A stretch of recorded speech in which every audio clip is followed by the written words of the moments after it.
నీ అన్నదమ్ములను నువ్వు క్షమించలేకపోతున్నావే. సారీ, ఇట్లా అనుకున్నాను, నన్ను ఏమనుకోవద్దండి. నీ అన్నదమ్ములను నువ్వు క్షమించలేకపోతున్నావే, నీ తోబుట్టువులు నువ్వు క్షమించలేకపోతున్నావే. నీకు ఆయన నీతి అయి ఉన్నాడా? నీ భార్యను నువ్వు క్షమించలేకపోతున్నావే, నీ భర్తను నువ్వు క్షమించలేకపోతున్నావే, నీ కడుపును పుట్టిన బిడ్డల్ని నువ్వు క్షమించలేకపోతున్నావే, నిన్ను కన్న తల్లిదండ్రులు నువ్వు క్షమించలేకపోతున్నావే. నీకు ఆయన నీతి అయి ఉన్నాడా? ఆలోచించు.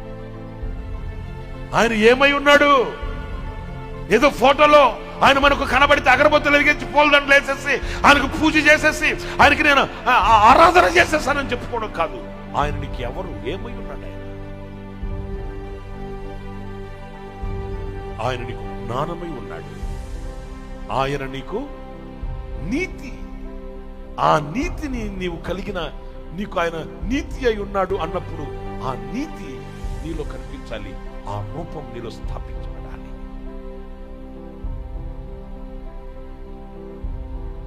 ఆ దైవ నీతి యొక్క అనుసరణ, ఆ దైవ నీతి యొక్క అడుగు జాడలు నీవు కలిగి ఉండాలి.